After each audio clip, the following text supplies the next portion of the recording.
Awesome. Good afternoon, guys. Apologies there for the tech issues. My name is Melanie Bolden. I'm the Climate and Health Coordinator for the Maryland Public Health Association. And I want to welcome and thank you all for attending today's webinar titled From Climate Anxiety to Climate Action, a conversation with Dr. Jon Gorman.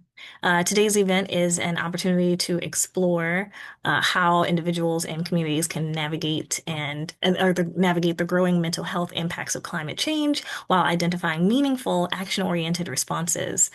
This webinar brings together public health, clinical expertise, and community dialogue to help translate concern into resilience and collective action. As a part of the National Public Health Week, which is an annual observance led by the American Public Health Association each April, this event contributes to a nationwide effort to recognize the impact of public health, highlight pressing issues, and inspire action to build healthier, more equitable communities. This year's theme for the event is Ready, Set, Action, and it emphasizes that good health is not accidental, but the result of coordinated efforts across communities, professionals, and policymakers working together to improve conditions for all.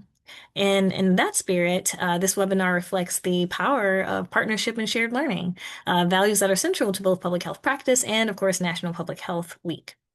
This event is also a part of a series of events this week hosted by the Maryland Public Health Association and multiple partners. And so to keep that momentum going, I'm going to introduce a couple of our partner organizations here who helped make this event possible.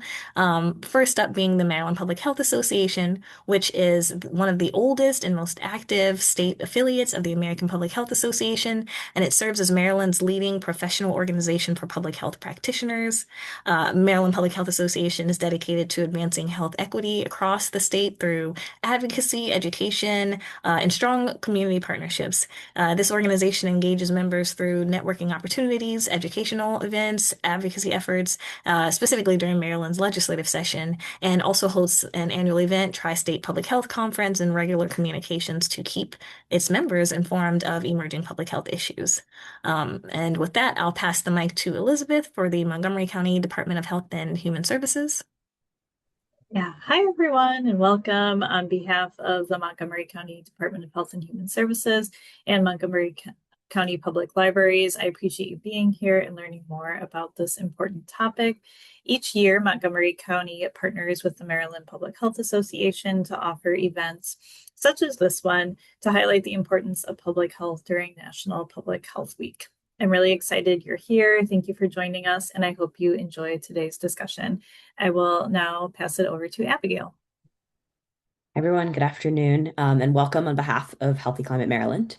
United by a shared commitment to the health and well-being of all Marylanders, our coalition of dedicated public health and medical professionals seeks to address climate change and environmental challenges by focusing on their impacts to public health. We're working to educate, advocate, and build strong partnerships toward a healthier, more sustainable future for Maryland, and really excited to have this talk as part of that work. Healthy Climate Maryland is a coalition co-convened by the Maryland Public Health Association and Maryland League of Conservation Voters, and we are excited to have you all here with us. I'll turn it back over to Melanie. Thanks so much, guys. With that, I get the wonderful opportunity of introducing our moderator for today's wonderful discussion, Ms. Ruth Ann Norton. Ruth Ann Norton is the president and CEO of Green and Healthy Homes Initiative. She has led its development into one of the nation's most effective and foremost authorities on healthy housing and its impact on social determinants of health, affordable housing and residential clean energy. She also directs GHHI's national strategy to integrate climate and healthcare and healthy housing as a platform for improved health, economic and social outcomes in historically disinvested communities.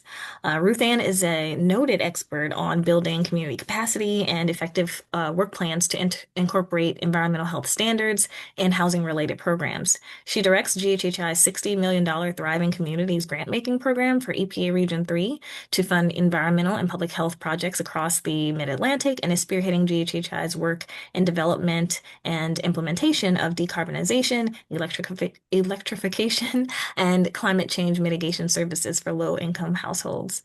Ruth Ann is the chair of Healthy Climate Maryland, and the Maryland-led Poisoning Prevention Commission, and is a member of the State of Maryland's Green and Healthy Housing Task Force. She also serves on numerous other boards related to affordable, healthy, and climate resilient housing. Formerly, she served on EPA's Children's Health Protection Advisory Committee, or CHPAC, the Maryland Clean Energy Center Board of Directors, the DC Solar Task Force, the National Council of State Housing Agencies' National Advisory Group, and the APHA Environmental Leadership Network, among many others. She is a published author, notably around electrification and healthy housing. And with that, welcome, Ruth Ann.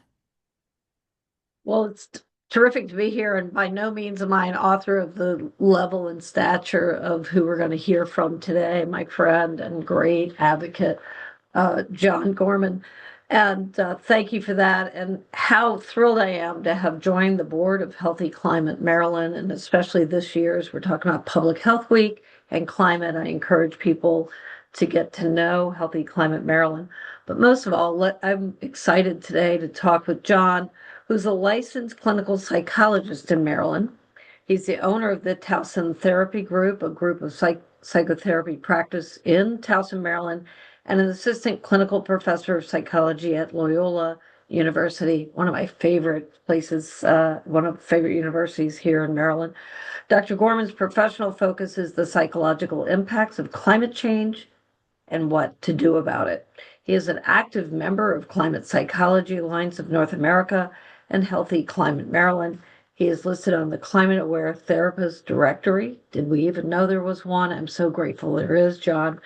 Dr. Gorman has testified in front of the Maryland General Assembly in support of climate legislation, has presented on the topic to legislators around the United States, and has given many presentations on mental health and climate change to students, therapists, and the general public.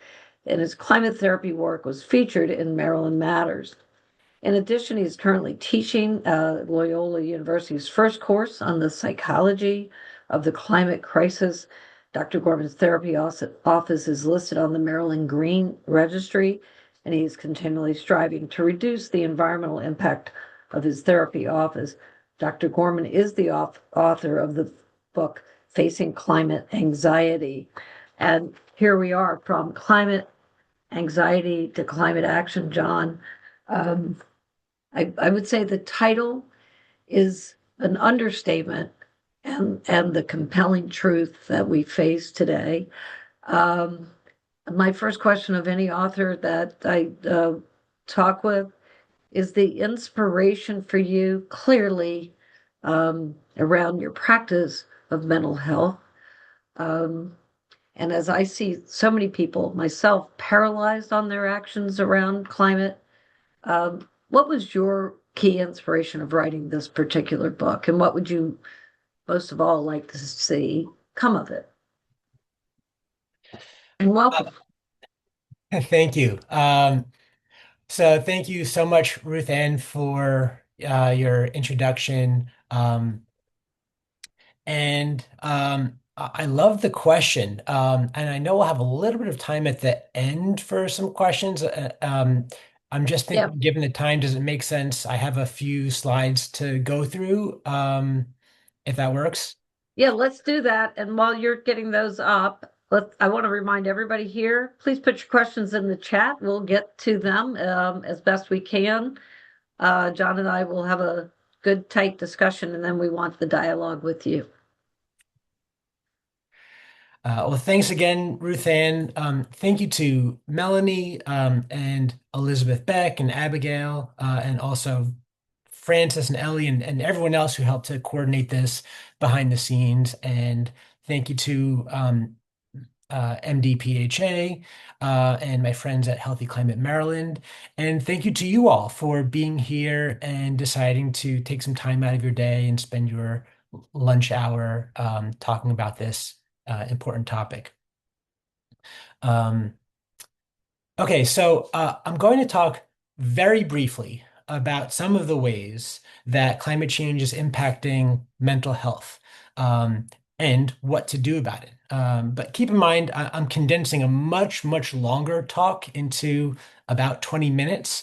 So some of these things I'll go through kind of quickly, but if you're interested in more information, you can let me know. I have my contact information on the last slide. I'm happy to share more resources with anybody that's interested. Um, so one way that I think about it is kind of there's three broad categories of ways that climate change or the climate crisis is impacting mental health or impacting our psychology. Um, from severe weather events or natural disasters to subtle climate shifts over time, and then anticipation or all the feelings and emotions that come up um, in response to thinking about this overwhelming. And I'll note that all three of these categories have disproportionate effects on historically marginalized and disinvested communities. So first, to very briefly start with severe weather events, this is things like wildfires, hurricanes, floods, and the like. Uh, and so we have data from people doing psychological research in the aftermath of various natural disasters, right? So the graph here is showing um, uh, incidents of mental illness or other mental health symptoms in the aftermath of Hurricane Katrina compared 1 year after the hurricane compared to the baseline, which was before um, the hurricane, and you can see rates increase. But we have similar data for the aftermath of other major hurricanes. Sandy or Maria or some of the others, uh, wildfires in California and Greece and elsewhere as well. So the themes are increase in people meeting criteria for psychiatric disorders, whether it's anxiety, depression, PTSD, grief. Um,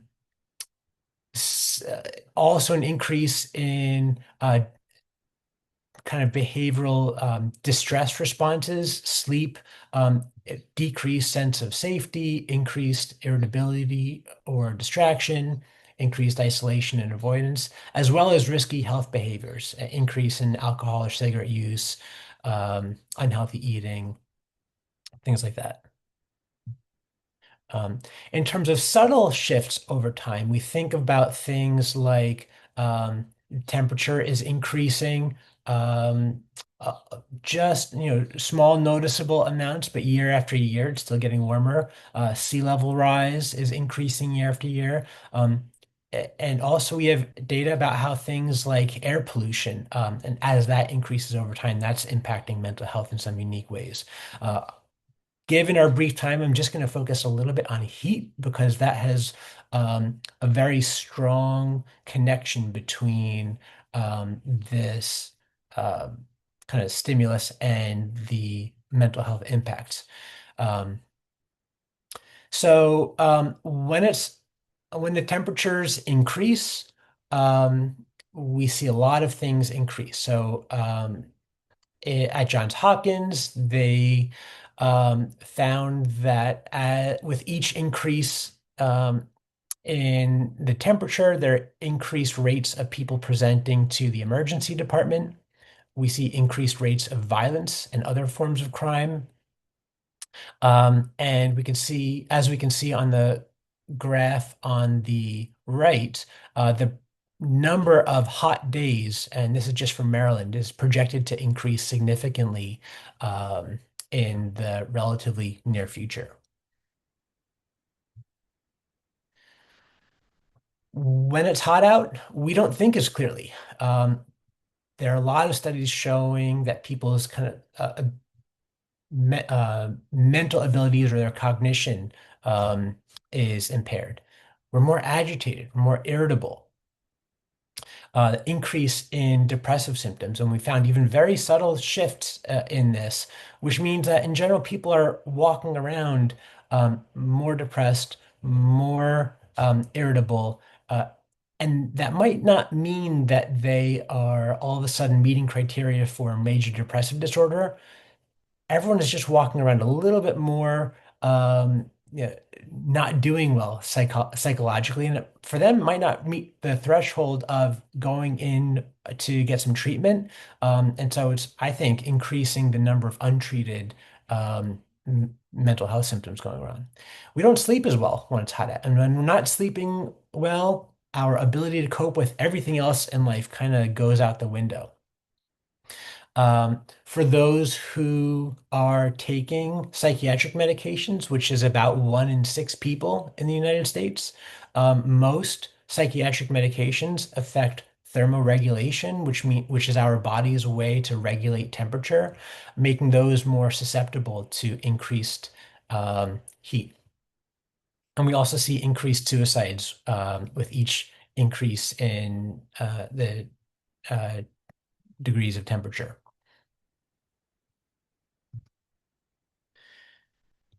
And then anticipation. So the broad range of feelings and emotions when we really kind of let in the magnitude and let ourselves think and feel and wonder about what life is going to look like, right? So if any of you have seen, this is one of my favorite movies, Don't Look Up.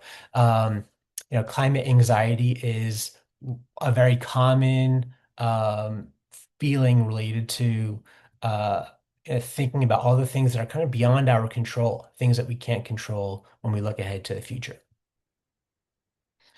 So let's look at some data on this, right? So the Yale Program on Climate Change Communication, which is one of the leaders in um, capturing data on how Americans are, and those around the world, are feeling about it, how people talk about it, and what range of feelings people are experiencing. So think about this. About 2/3 of people in the United States are feeling worried, anxious, and yet most people never talk about it. So this leaves people wondering if they're alone in their feelings and assuming that no one else is taking it seriously. So if no one else is talking about it, if no one else seems to be taking it seriously, why should I?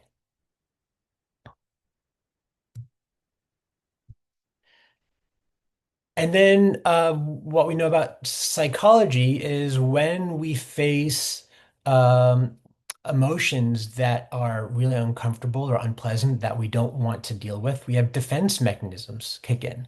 The eco warrior, I'd say that's my go-to defense mechanism, which is, all right, let me focus on all the things that I can do to try to make a difference and try to um, help the situation, right? Denial, we see that all the time. Disavowal is you have some knowledge and awareness of what's going on, but you still are kind of making arguments to yourself about why it's okay for you to still engage in the behavior, right? It's like, I know about factory farms. I know about the treatment of animals and the impacts on the environment with the um, CAFOs. But I'm just going to kind of pretend that doesn't exist for now while I enjoy this meal. Or we can get really numb, right? People can feel like so overwhelmed and so uh, um, almost incapacitated that just feel like a helpless state, right? So, what does this sound like? If you're familiar with kind of our nervous system's typical ways of responding, it's kind of similar to a fight, flight, or freeze response. And so that allows many of us to approach this problem in a little bit more of a piecemeal way and thinking about it as something that you can just attend to when you feel like it or if you're interested at the time. I put jigsaw puzzle versus house on fire, right? So my family likes to do jigsaw puzzles and we'll often just leave one out on the table and like, as you're walking across to the kitchen, maybe do a piece here and a piece there, right? A jigsaw puzzle is a problem to solve, but we're able to approach this in a very slow, non-urgent kind of way. Compared that to the problem of if your house were on fire and the sense of urgency that would go along with it. Most people, when it comes to thinking about the environment is more in the jigsaw puzzle category, right? We're not responding to this issue with the urgency that it truly necessitates. So it's not just anxiety. There's actually some really good researchers who have done work to identify a wide range of emotions that often come up when people are asked to think about the climate. In my class with undergraduates at Loyola University on the psychology of the climate crisis, I recently gave the students an assignment for 1 week. Every single day, they had to keep a log on a piece of paper where they track their emotions in response to climate or in response to news about climate change or in response to nature and their environment. And then we came back to class after that week and spent some time discussing it. And the theme, the consensus amongst the students was, I didn't know how much my emotions and my body are being affected by information from the environment and about the climate, right? So we're all affected, but most of the time we're not even aware of it. We're not paying attention. So I think if you try this exercise, my guess is you'll have a similar experience. It helps to be able to put words to our experience, right? They say name it to tame it.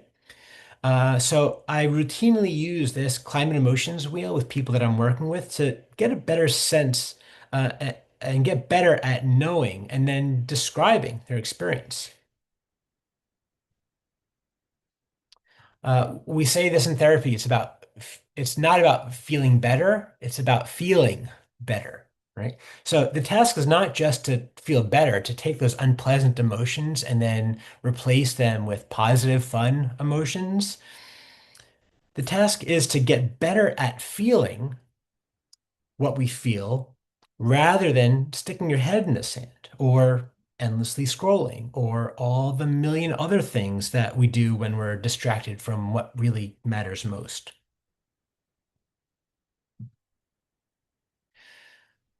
Without connection to our emotions, we won't take any action, right? So as you can see from this curve, people are most likely to take action on issues related to the climate when you're feeling kind of a moderate intensity level of different emotions. Um, you don't want to feel the emotion too strongly so that you're so overwhelmed that you can't bring yourself to do anything. Um, but if you feel too little of it because of distraction, because of some of those other defense mechanisms, you won't feel any motivation or any sense of urgency to get involved. So really, the task is to figure out how to listen more closely and really connect to these emotions because um, those emotions are going to guide us into taking action.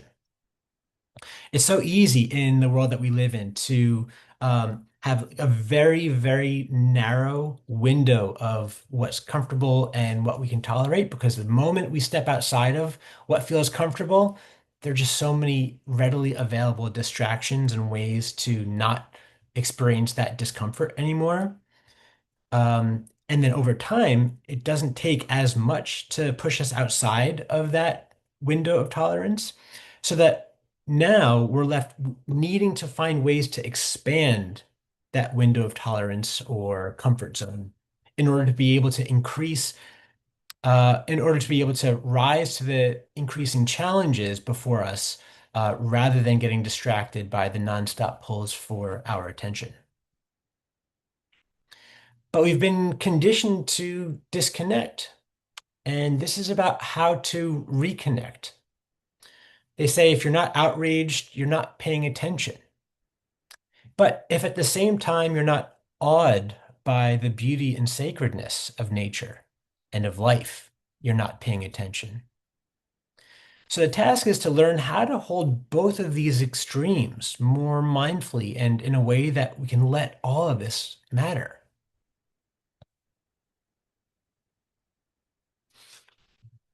Um, so I'm just going to describe an exercise given the time.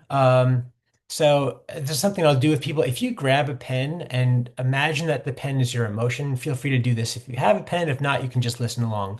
And if you grip it as tight as you possibly can, and notice how that feels in your wrist, in your forearm, in your hands, right? Your ability to move it around versus if you hold that pen with a very loose grip, and how does that feel with your wrist and your hand? How sustainable would that be, right?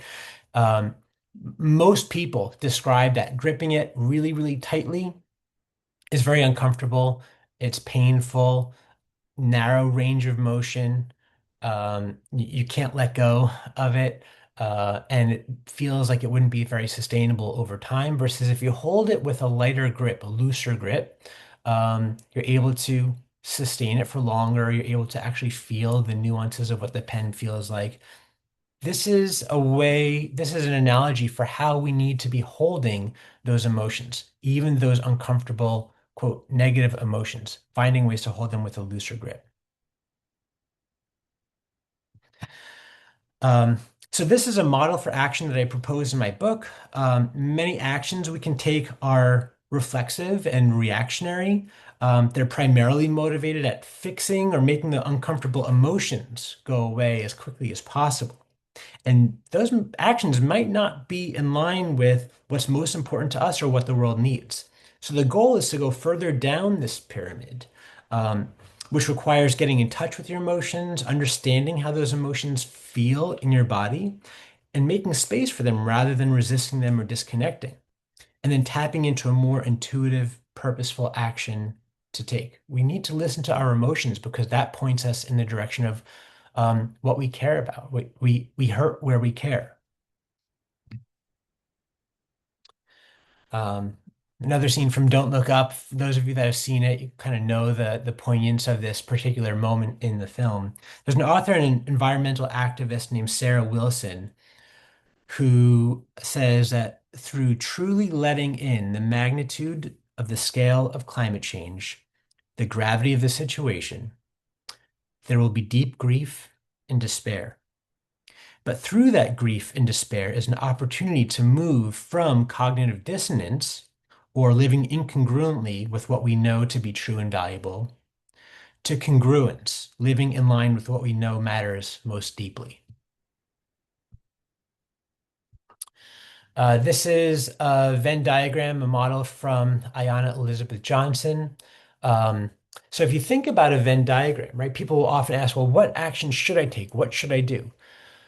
I encourage people make a list, make three lists. The first list is what are the things in life that bring you joy, right? Climate action doesn't just have to be a sacrifice or something that you're giving up, but what makes you happy?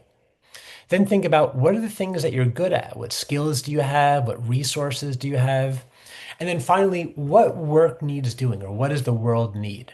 And if you can think about the intersection point of these three lists, that's generally pretty good climate action to take that will feel sustainable to you and help you feel a sense of meaning. Um, Resilience refers to the capacity of people to function or thrive after facing adversity. But we also need to be on the lookout for burnout, which is feeling powerless, physical or emotional exhaustion, no longer caring, losing patience, wondering if there's any value to what you're doing.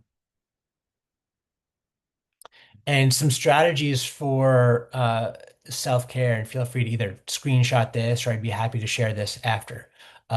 But making sure that you're getting rest, um, practicing self-compassion, rejuvenation, which to me is different from just um, distracting yourself and doing something mindless. If you think about your cell phone, there's a big difference between powering it down when the battery is low versus finding a way to recharge it. So, what is it that's recharging for you? Some other strategies include spending time in nature, right? There are so many physical and mental health benefits of spending time in nature. Believe it or not, there's a lot of positive news out there when it comes to the environment and climate change. And so it's just as important to learn about that as it is to hear about some of the bad things that are happening. Practicing things like meditation, gratitude, kindness, developing new hobbies or skills, I say especially hobbies or skills that might be useful as the impacts of the environmental crisis get worse. And most importantly, doing things that bring you joy, make you laugh, prioritizing relationships over things. More and more, I'm viewing the climate crisis as a crisis of disconnection, disconnection from the natural world, from each other, and from ourselves.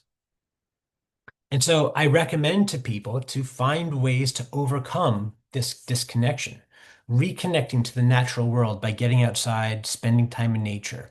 The more time, the better. Learn about animals, plants, ecosystems, connect to um, connect to nature, both to experience the mental and physical health benefits of nature, but also to remember our deep connection and love for nature. We won't harm what we love. Reconnect to others by spending less time on technology and less time focusing on material or consumeristic things. Do activities with others. Live a life of kindness and compassion. And to do that means often might mean stepping aside, stepping astray from kind of the normal business as usual routine. And finally, reconnect to yourself by paying attention to how you feel, practicing mindfulness of your emotions, identifying where you hurt and what that means about what you care most about. Live according to your deepest values, not society's values. So I like to finish with two quotes that I like. This goes back to the idea that so many people are feeling something about this, but often are not talking about it. So Catherine Hayhoe says, the most important thing you can do to fight climate change is to talk about it. And then Bill McKibben says, the best thing an individual can do is be less of an individual. Thank you very much. Thank you for all those that made this talk possible. Here's an image of my book, and I think someone was going to put a link maybe to the New Harbinger website in the chat.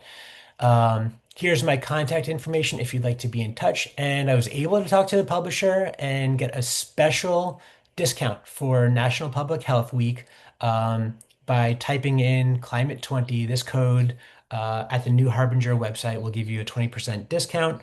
I think the book will make a great gift to others in your life who you think would enjoy living with a deeper connection to meaning and purpose and fulfillment in their lives. Um, so I'll stop there, and I wanted to leave some time for discussion and questions. I think you're muted, Ruth Ann. Thank you so much, John, for that. I have to say, just off the top, the book that we gave our staff at Great and Healthy Homes Initiative last year was Powerless by Diana Hernandez out of Columbia University School of Public Health on the energy crisis. This year, they're getting Facing Climate Anxiety as our public health book of the year.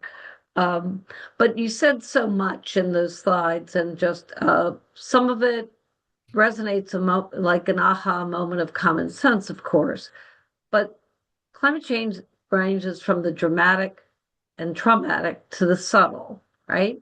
You can't sleep through the night. You can't figure out why. It's the heat. Your kids are hitting the emergency room more often with asthma and a much greater impact. Um, I tend to be a person who says, what can I do around me first, right? As a way to calm, to think about the bigger picture, because the bigger picture for climate can be so incredibly overwhelming and anxiety inducing. Um, but how do you, we had a question in the chat, I thought was something I was going to ask as well. So many young people today just feel that this is hopeless, they're overwhelmed. And so they either have a manic response to it and get burned out a bit, or there is just this disconnection of it's too much and pointless. Um, how do you counsel for a young person in this, or even old folks like me, right? To kind of, you said write some things down that bring joy and actions, but how do you take those small actions into dealing uh, with the larger issue here of the anxiety to get movement? Yeah, great question. And you're right that young people are really feeling this in a very deep way. So many are feeling concerned about what the future holds for them, what kind of world they're going to inherit. Uh, we have recent data on this where a survey was done um, on 16,000 young people in the United States, ages 16 to 25, surveying how they're feeling about the climate.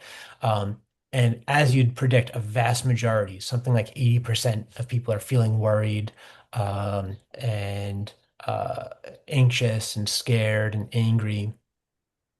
Um, Many, almost half, are so impacted by their feelings that it's impacting their daily functioning, such as going to school, getting out of bed in the morning, socializing with their friends.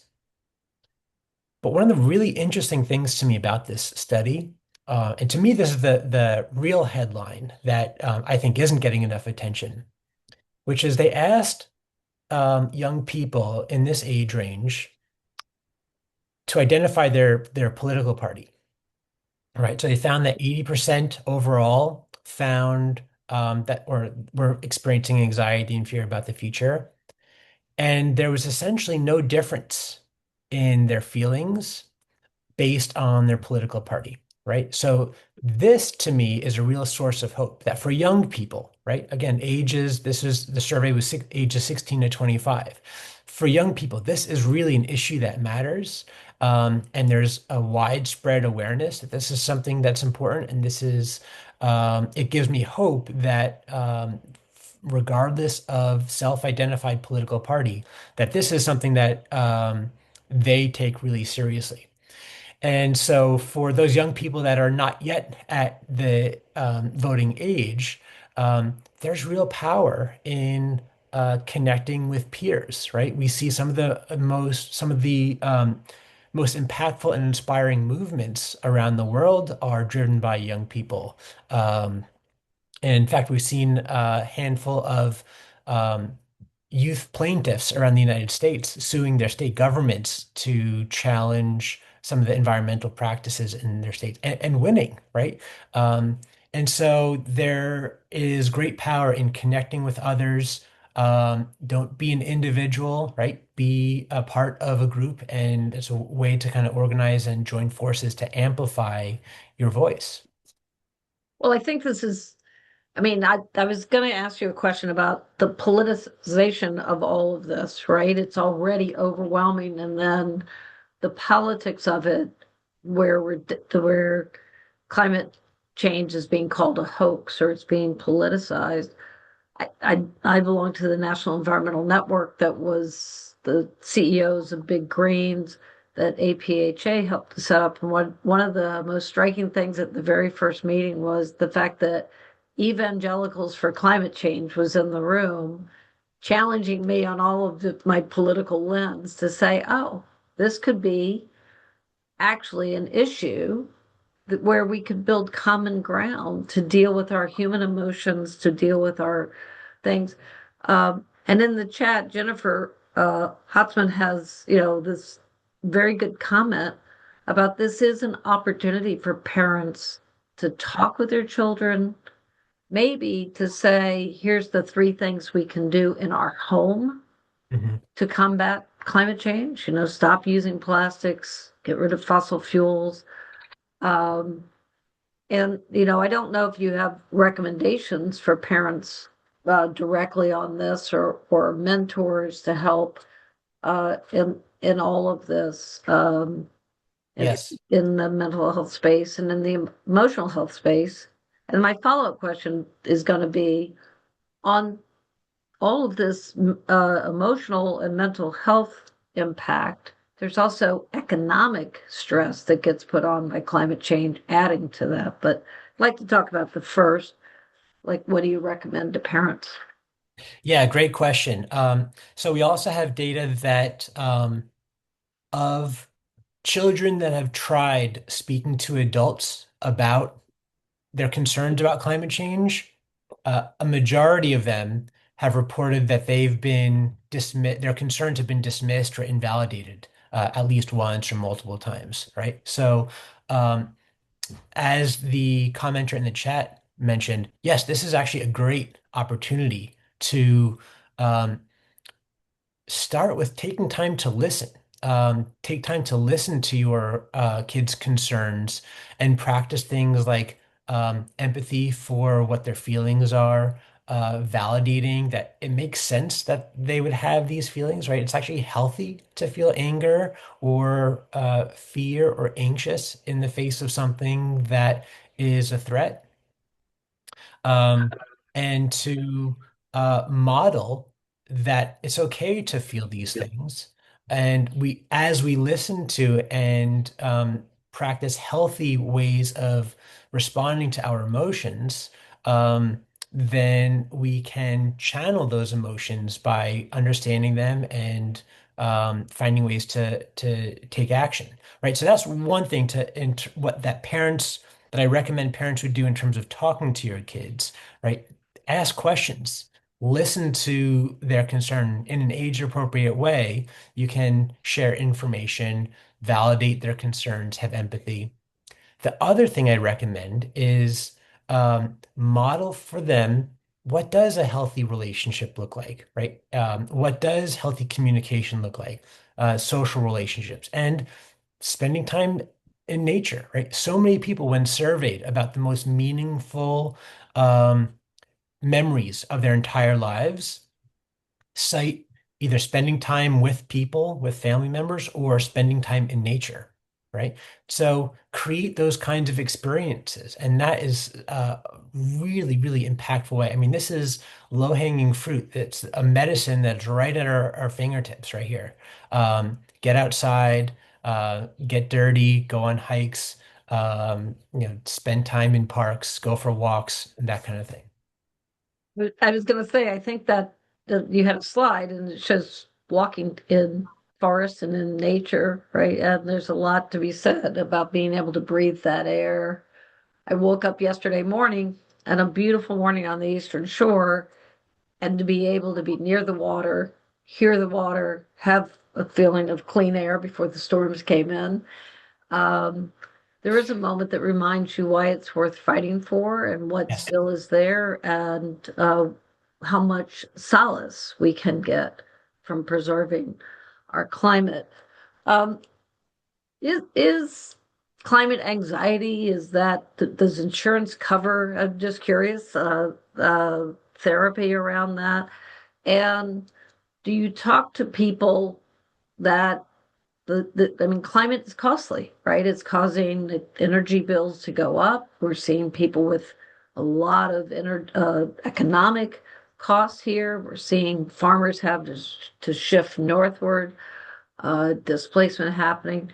How much are you seeing in your research and your conversations around the economic anxieties also coming into play, what feels overwhelming, and adding to that big mountain to take on or feel hopelessness? Yeah, great questions. Your first question about insurance. Climate anxiety is not a recognized diagnosis in the DSM or the Diagnostic and Statistical Manual, right? There we can't bill directly under the diagnosis of climate anxiety or climate related distress. However, most people that are really experiencing anxiety probably meet criteria for something that we can bill insurance for, whether it's an unspecified anxiety disorder or something like that, right? So I wouldn't Of let course, yeah. that discourage people from seeking treatment if their distress or their anxiety is feeling so great that they could really benefit from some treatment.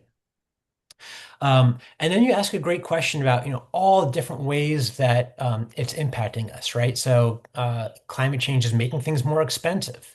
Um, it might mean that a family member or a loved one is now stationed in a conflict area because of wars that are being fought over related to fossil fuels, right? It could be that um, you have family members or you yourself are an outdoor worker, and experiencing the direct impacts.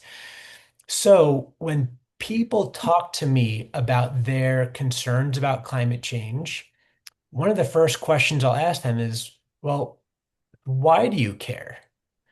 And it seems like it should be an obvious question to everybody, like, well, we just need to care about it. But the truth is that um, the reasons that people care are all a little bit different. For some people, it is the economic impact. For some, it's national security issues. For some people, it's just um, the health impacts, right? For many people, it's all of the above. But you could look at the same thing about how people feel about nature. Generally speaking, everybody connects to nature in some way. Now, the ways that they connect might be very different, right? For some people, they really appreciate the aesthetics of a beautiful sunrise or watching a sunset over the ocean. For some people, they enjoy outdoor recreation like skiing or hiking. For some people, they enjoy farming or gardening. For some people love animals. Some people have religious or spiritual practices that incorporate nature in some way. And so, even amongst climate change deniers, that could be a really effective way in to get the conversation going by, not starting with, "Hey, do you recognize that humans are causing climate change?" But saying, "Hey, tell me a little bit about how you connect to nature. Like, what do you like to do outside, or what's your relationship?" Right? For some people, it might be hunting or fishing, right? And typically, hunters might be some of the best forest stewards there are because if we don't take care of the ecosystems within forests, they're not able to hunt or fish, right? So usually most people connect to nature in some way, and that could be a great way to say, "Hey, how do you connect to this, and how have you noticed that's changed just in your lifetime?" If you want to understand climate change, talk to farmers across America, That's right? right. Who have been huge adopters of solar, who see their crop cycles changing. People that you may even think would be on the different political spectrum. And you know, I, you may or may not want to comment on this, but I often think climate deniers are in psychological denial because it feels overwhelming, or they feel guilt for contributing um, to climate issues. And so I think there's psychology even on all sides of this. As we want to open it up, if you have a question you'd like to ask Jon directly, please raise your hand and do that. And Jon, as we're kind of coming down, and I want to make sure we get other input from folks, if you're telling the public health workforce one or two things that they should look for or they can do um, to kind of ease anxiety or turn anxiety into action, which is often very healthy, to feel that you're doing something around an issue that causes you anxiety, the ability to try to tackle it even in small ways, I think important. What's your recommendation to public health professionals who are here with us today? Yeah, great question. I'd say, I mean, for me, and this is my bias as a psychologist and therapist, but starts with giving some attention and time to how people are feeling about this, right? We had this widespread cultural instinct to not want to listen to how people are feeling, or when we do hear people's feelings, to try to fix it or make it go away, or say, "Hey, well, hey, let's look at the bright side," and all of that can end up feeling invalidating to the person that's actually having that emotion about it. Um, and it doesn't really give any space to acknowledge the reality of the situation, right? So when you hear people that are anxious or distressed or angry or feeling grief or feeling hopeless, take a moment to ask some more questions, open-ended questions, and say, "Yeah, tell me a little bit more about that, or what makes you feel that way?" Or, "Hey, it makes a lot of sense that you'd be feeling that way." And just that in and of itself, can be so impactful in making other people feel heard and feeling that empathy that just lightens the distress associated with that feeling, right? The feeling isn't a bad thing if we can make space for it and allow it. And that's kind of what I try to offer in my book, that we don't need to be afraid of these feelings. So I know it can be long-winded, but that's one of the things I would say to look out for, to just practice ways to um, make this a more regular part of the conversation. Yeah, as we wait for any other questions from the audience, I got to ask you if Shrinking is not your favorite television. Have you seen it? And is it Oh, not your yes. favorite television program? And I uh, might be one episode behind, so don't spoil it. But yeah, it's great, and I'll also say makes for good TV for a reason. That's not typically what real therapy looks like, but it's a very entertaining show. yeah, well, I think they ought to do an entire season around climate, right? And Uh, climate anxiety, or at least we'll have to have you write one script for that. Um, Oh, it looks like we I have an audience question from Myrna. Fantastic. Let's go, Myrna. When having a conversation about climate change, what do you think is the best response to someone who does not believe in climate change and feels that it is not happening or that it has no effect? I feel like that's what causes me anxious thoughts sometimes, the fact that a lot of people are in denial. mhm. Well, yes, thank you for your question, Myrna. And it's true, there are a lot of people who might either be in denial or just truly believe that it's not real or not happening. Um, it typically doesn't work to try to convince them otherwise right off the bat. And I think maybe more effective approach could be just starting with questions, open-ended questions about what the person does care about, right? So maybe they don't think climate change is a big issue, but what are the values that they have? What are the things that they do, in fact, care about?